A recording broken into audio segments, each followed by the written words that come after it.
Weekend recap. Let's go, man. I'm excited for this. I got a lot to say. If you're new here, then hello. But if you're a returning sub, then thanks for showing up once again. Let's look at 6 different leagues today.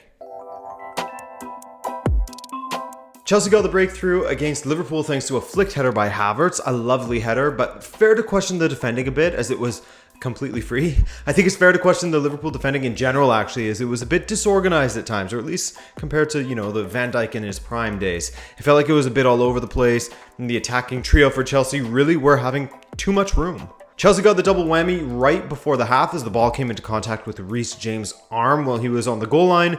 So penalty and a red. I think that's extremely harsh. It rolled off his thigh and then hit his hand. I can see the penalty, but the double jeopardy like that with the red as well, that's rough and doesn't seem right at all. Salah did convert and it all kicked off from there. In the second half, not a lot to speak of comparatively to the first. That first half was all intensity, controversy, and opportunities, whereas in the second, Chelsea just battened down the hatches and held on to maintain a point. Heroic defending at times, and a great team effort to show that kind of resilience. Tottenham got their third consecutive 1-0 win of the season, this time getting a victory at home against Watford. No goals from Kane in his first start of the Premier League season, but the ever-reliable Heung-min Son got a, let's be honest, very fortunate free kick goal that Bachmann would have wanted back. Also, Moussa Sissoko started for Watford in what was an immediate return to Tottenham Hotspur Stadium after his transfer to Watford. 3 clean sheets, 3 1-0 wins for Nuno so far in his Tottenham career. Hard to criticize that, right? Maybe a bit uninspiring at times going forward, but at least the defensive solidity is there, and so long as they have that, that's always a great base and always gives them the chance to win. Burnley scored a landmark goal against Leeds in their 1-1 victory. Chris Wood's 61st minute goal was the 30,000th goal in the Premier League. Leeds later equalized thanks to Bamford in what was a fairly similar goal, really, a bit of a bounce around the box, taking a touch from Bamford on the way in, just as Wood had sort of directed it past Meslier earlier. Manchester City dealt out their second consecutive 5-0 drubbing this weekend, though this time against a higher profile opponent, in reputation at least, not as far as the standings go. City battered Arsenal at the Etihad, running the score up to 3-0 by the time halftime whistle had blown. Arsenal, they truly looked like a 20th place side, didn't they? Which is what they are after this baptism by Manchester City. Yes, let's get it out of the way. This Arsenal side makes others look good. Shipping 9 goals in 3 matches without scoring a single goal is diabolical form. And Granit Xhaka with a boneheaded red card helps nobody at Arsenal as well. But Manchester City were already 2-0 up and coasting by the time he was sent off, and they certainly looked in fine form, didn't they? Ferran Torres with 2 more goals, taking his tally up to 2 and 1 assist, having previously had a goal called back against Norwich. Jack Grealish, by the way, got a lovely assist for Gabriel Jesus' 3rd goal of the season. He's really starting to fit in there, isn't he? And I spoke of this on my live stream when discussing, Ronaldo going to Manchester United, but I think that Guardiola would still be happy to go without a striker this season, just as they did last season, and place his trust in Gabriel Jesus and Ferran Torres, especially Ferran Torres, who will be expected to really cement his place as, the striker, or at least part of that fluid front 3, drifting wide to the right and swapping with Gabriel Jesus. But hey, who knows? With this market and how crazy it's been, I wouldn't be surprised if they brought in someone right at the death. Wolves took on Manchester United, and despite the poor results, the play is improving game by game under Bruno Lage, and we saw that in a big way against United. Again, the finishing and killer instinct around the box, the decision making to take an extra touch or pass when they should shoot, needs to be worked on at Wolves, but they picked this United side apart in the first half. Unfortunately, domination with no end product has been a bit of a habit of this Wolves side, who managed 25 shots versus Tottenham and 16 versus Leicester, but found no joy. And that continued in the second half of this match. Manchester United looked abject for much of it. They had moments where they glimmered with quick, incisive passing, but it was mostly Wolves that looked like the more likely side to take the lead. Traore was a nightmare for Fred and Luke Shaw. Podence and Trincão gave the backline even more to think about. De Gea made a ridiculously good double save around the 70th minute to keep it at 0-0. But again, this United team, they looked like they lacked a distinct plan. And if a team doesn't play into their hands so they can, kill them in transition, which is what they're very good at, or if an individual doesn't pull them over the line, it looks rather bleh. I'm still giving them the benefit of the doubt because it's early in the season. They can still improve, of course, but all the familiar things that I disliked about United from last season, they're threatening to show their face again. And wouldn't you know it, they finally got their breakthrough again from individual brilliance, bailing out a relatively poor United performance, but major questions to be asked of José Sá in goal for Wolves, who really should have kept that out. Questions asked of the referee as to whether this should have been a foul in the lead up to the goal. I think if Neves goes down immediately, the referee calls it, cards Pogba, and United don't score. Looking at the replay, it suggests that potentially the ref should have at least viewed it, but what do you guys think? A case of a freeze frame making it look worse than it was, or a genuine foul from Pogba in the lead up to Greenwood's goal? Snoozer of a performance, individual moment of brilliance from a brilliant talent in Mason Greenwood, 3 from 3. Wolves look good going forward, but lack the finishing department. United gather the points. You can't argue with 28 matches undefeated on the road, though, that's for sure. That is a huge credit to Ollie, but you can point out the uninspiring performances when they crop up. 3 1-0 losses in a row for Wolves, despite vastly outplaying their opponents at times. Elsewhere, we saw Southampton and Newcastle draw 2-2. West Ham and Crystal Palace drew 2-2 as well. Aston Villa and Brentford ended 1-1, and Everton got a 2-0 win over Brighton. Solid start from Rafa Benitez, and in fact, 3 games in, why not look at the table even though it's still relatively meaningless? That great start with 2 wins and a draw for Everton sees them in 6th at the moment. Tottenham are at the top of the table with West Ham, United, Chelsea, and Liverpool not far off. At the bottom, Arsenal are on 0 points with 0 scored in 20th. Wolves and Norwich just ahead as well. Real Madrid continued their unbeaten run in the league this weekend with a difficult match away to Real Betis, who are yet to get up and running this season, truly up and running at least, as they came into this with 2 draws and an equal goal difference. The big question was whether Eden Hazard would continue to start ahead of Vinicius, who had been brilliant coming off of the bench for Ancelotti, and that was answered with the Belgian starting this one on the bench. I think overall it's safe to say that the performance of Vinicius to this point, just 3 games, remember, have overall been an improvement on last season. But him coming off of the bench has been far more impactful than him starting, as he looked a bit more like the Vinicius of old when he started this match against Betis. I mean, there's something to be said about him coming off of the bench with all of his explosiveness and his pace, his industry, matched up against those tired legs of the defenders. I think that there's something to be said for that. But Real Madrid did get the victory in the end, Dani Carvajal finishing off a counterattack from what should have been a Betis goal perhaps, or at least close to, had they got the final ball right. But anyway, Isco released Vinicius down the left, who nearly ran it out of play but managed to cut it back to Benzema, and his cross fell perfectly into the path of Carvajal, who volleyed it first time into the corner. Great goal, and that was the winner. 1-0 Real. So far so good for them. Not a dominant display, but 3 points once again. No complaints. You could say the same about Barcelona in a sense. They took on Getafe at home in a similarly tight contest. For all of the possession they had, that would suggest they perhaps should have won a little more comfortably, but again, we all know that possession doesn't mean anything until you do something with it. And while they were a bit wasteful with some of their opportunities, I think they were ultimately deserving of the 3 points. Frankie de Jong was especially impressive in yet another match in which the attack, to me at least, felt like Memphis and 2 other dudes. 2-1 for Barca came at a cost though. Sergio Roberto, who scored Barca's opener, fractured his rib, and Braithwaite went off with some discomfort in his knee. Barca doctors very busy already this season. Nothing new there though, right? Valencia are looking better and better, finally. Yes, they were playing against one of the top punching bags in the league in Deportivo Alavés, but Bordalás continues to get things right, and his trademark miserly defense has transferred over well from Getafe to Valencia.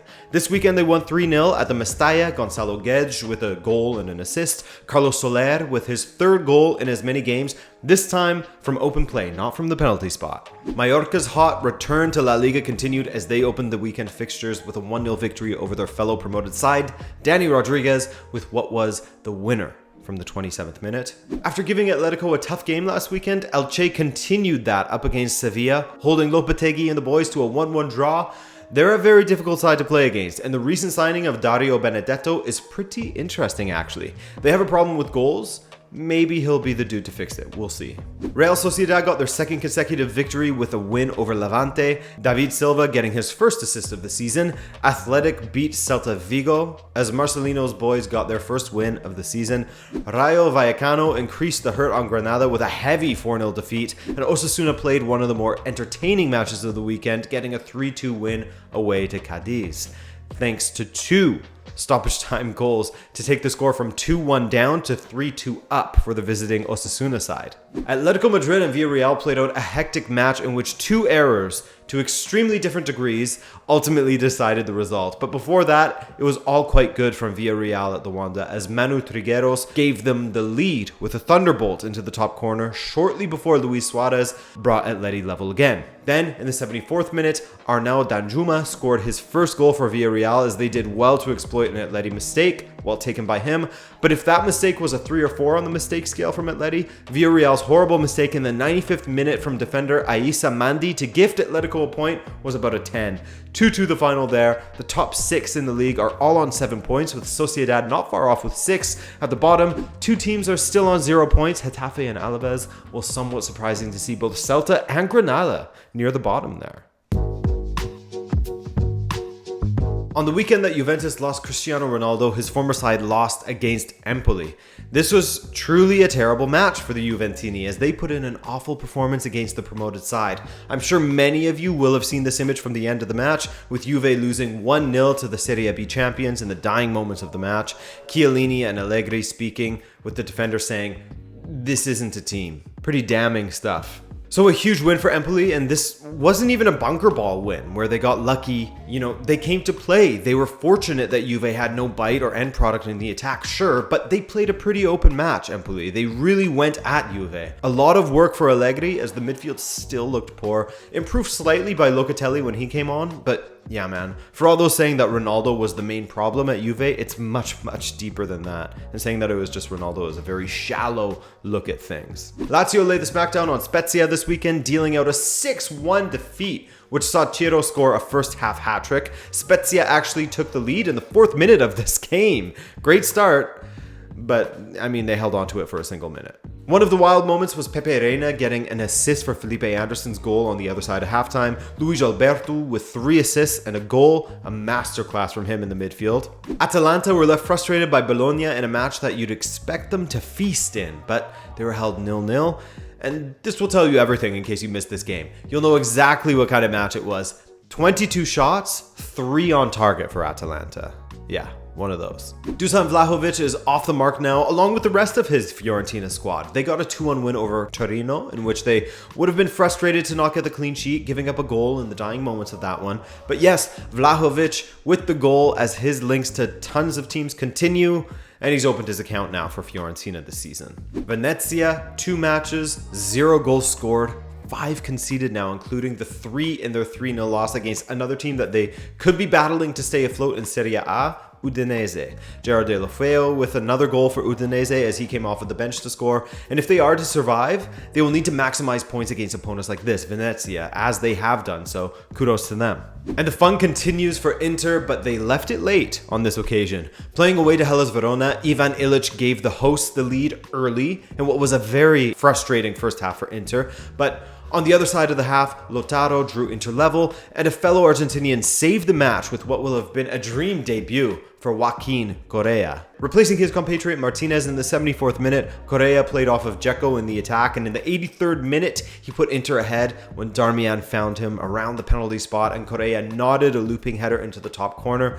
What a start for him, but also what a run from Darmian to ensure that ball stayed in the first place, and then to pick out that perfect cross as well. Very well done from Matteo Darmian. About 10 minutes later, deep into stoppage time, Correa showed how he can be dangerous in a multitude of ways, controlling just outside of the box and picking out the bottom corner for his second on his debut. He lashed that one in. 3-1 Inter away to Hellas Verona, and another strong showing from Inzaghi's Inter.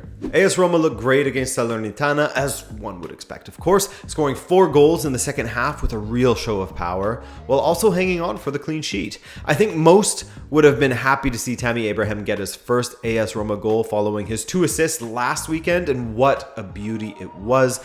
In off the post and in to that top corner. Spectacular, and he was involved in Jordan Vertuut's goal just before, though he won't get an assist for it, as Vertuut took his tally up to 3 in 2 Serie A matches. Big 4-0 win for Roma. Pellegrini with the brace as well. He looked great. Napoli get a 2-1 win away to Genoa thanks to an 84th minute goal from Andrea Petagna. Sassuolo and Sampdoria played out a 0-0 draw, and then we had AC Milan. AC Milan looked great up against Cagliari as Sandro Tonali scored a stunning free kick to get things started, which would have brought those Pirlo comparisons from long ago back into the fold again. It was a hectic few minutes though in that first half. Following the goal from Tonali, Cagliari equalized moments later, and 2 minutes after that, Raphael Leão put AC Milan back ahead 2-1.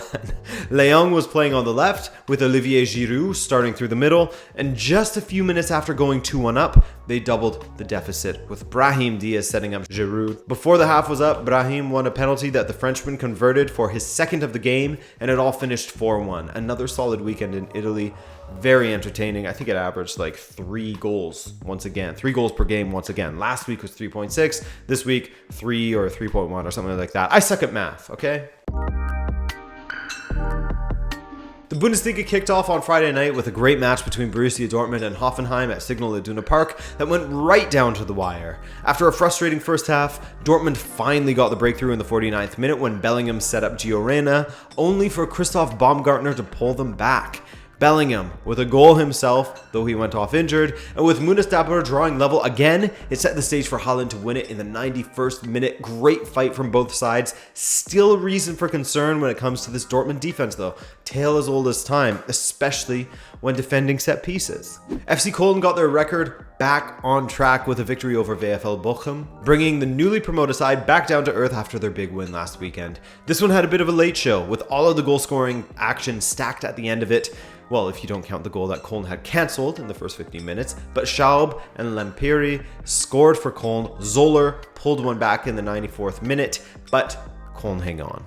Mainz got back to winning as Bo Svensson continues to be a force for the club, 3-0 and flying against Greuther Fürth. Bayer Leverkusen's near-perfect start to the season continued as the joint top scorers in this nascent Bundesliga season dropped 4 on FC Augsburg in their 4-1 win. Florian Niederlechner scored a goal at each end as Leverkusen's first 2 goals in this match were actually own goals by Augsburg before Niederlechner pulled one back to make it 2-1 half an hour in. In the second half, Florian Wirtz came on and showed his quality once again, the young German looking great, first setting up Schick and then scoring one himself. Union, you know we love a little Union Berlin around here, and while it wasn't always pretty from Urs Fischer's side, who recently qualified for the Conference League, by the way, in case you missed it, but up against Borussia Mönchengladbach, it was all hands on deck defensively. After going 2-0 up in the 41st minute, another goal for Iwaniyi, by the way, they held on for dear life at times against Gladbach, finally conceding in second half stoppage time, but still winning 2-1 against Adi Hutter's Gladbach. Bayern Munich gave the other Berliners, Hertha, a 5-0 beatdown to add insult to them losing a starlet and Mateus Cunha to Atletico Madrid. Alphonso Davies set up Muller just 6 minutes in, then Lewandowski, of course he couldn't help himself. He got his first hat-trick of the season. Absolute shocker there.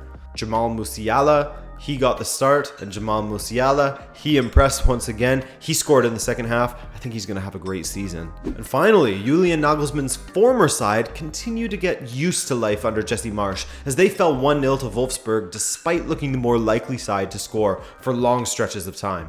Once Roussillon scored, Leipzig came into the match much more, but couldn't find an equalizer. A perfect start for Wolfsburg. 3 matches, 3 wins. Leverkusen, Bayern, and Freiburg, who beat Stuttgart 3-2 this weekend, all sit on 7 points to round out the top 4. At the bottom, Hertha, Augsburg, and Fürth make up the bottom 3, but look at the struggles of Eintracht Frankfurt and Gladbach under their new managers. Not great.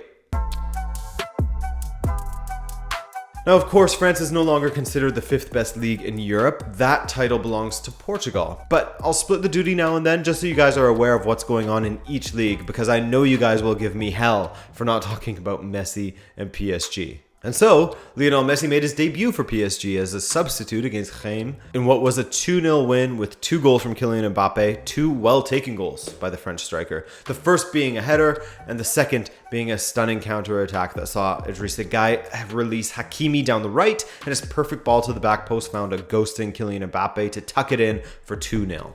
Pochettino will have annoyed some supporters as he took off Neymar to bring on Messi, delaying the on-pitch reunion for a while until they are back from international duty. Not a great match from PSG as their defense definitely has some deficiencies, and Wijnaldum could be a liability if he is played so deep in a double pivot. But that's still 4 wins from 4 12 scored, 5 conceded. Now that AS Monaco doesn't have Champions League qualification to worry about, they got their first win of the season thanks to a brace from Sofiane Diop. Lille also got their first win of the season as Jonathan David and Yazici scored in a 2-1 victory over Montpellier. Angers keeps on rolling, man. The surprise package remain undefeated with a 2-0 win over Stade Rennais. The Galtier revolution continues to spur on OGC Nice as they won 4-0 over Bordeaux, trashed them, and Lyon and Marseille got victories over Nantes and Saint-Étienne respectively.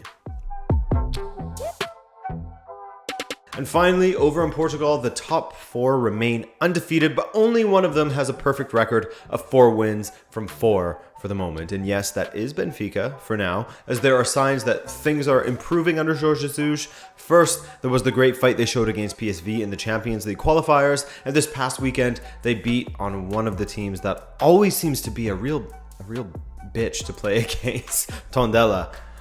Goals from Rafa and Gilberto gave Benfica the second half victory. Gilberto Carlos, that is. FC Porto smacked up Aruca 3-0 at the Dragão. Uribe, Taremi, and Marcano grabbing the goals for Porto as they got over the disappointment of their draw away to Marítimo last weekend. The drama that came from that one. All the drama about a pitch.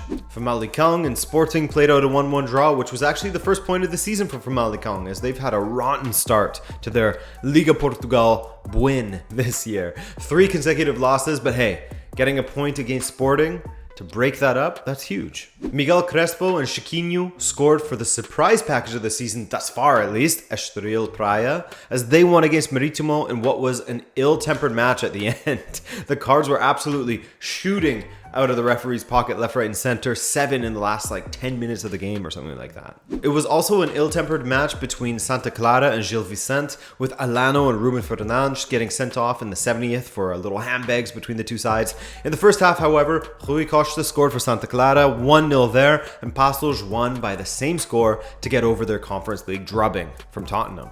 And that's that, folks. A little taste of Portugal and France along the way this week. I hope you enjoyed this video, and if you did, be sure to hit that like button for more to make sure that the algorithm is happy. But other than that, it is an international break coming up, but we will still have content for you. So make sure to subscribe if you're new, but otherwise, we hope to catch you in the next video. My name is Adrian, and take care of yourself. Ciao.